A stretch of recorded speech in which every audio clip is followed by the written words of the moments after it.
எல்ஐகே படத்துக்கு இவ்வளவு கோடி வந்து வரி போட்டாங்களா அப்படிங்கிறது ஒரு கேள்விக்குறியாவே இருக்கு. எல்ஐசி அப்படின்னு சொல்லி நாங்க வைக்கும் போது பேருக்கு எல்ஐசி நிறுவனத்துல இருந்து 112 கோடி ரூபாய் வந்து அபராதம் விதிச்சிருந்தாங்க. எங்களுடைய பேரை நீங்க காப்பி அடிச்சிட்டீங்க அப்படின்னு சொல்லிட்டு அந்த நிறுவனம் சார்பில் இருந்து.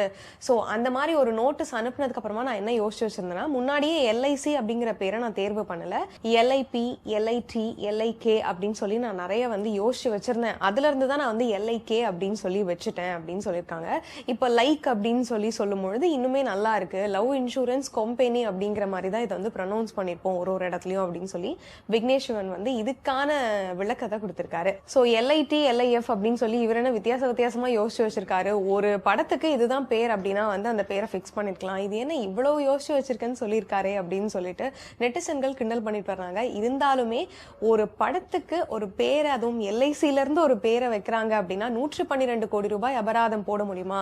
அதுவும் படத்தினுடைய செலவு விட அதிகமா இருக்கேப்பா அப்படிங்கிற மாதிரி இந்த கேள்விகள் வந்து எழுந்துட்டு இருக்கு.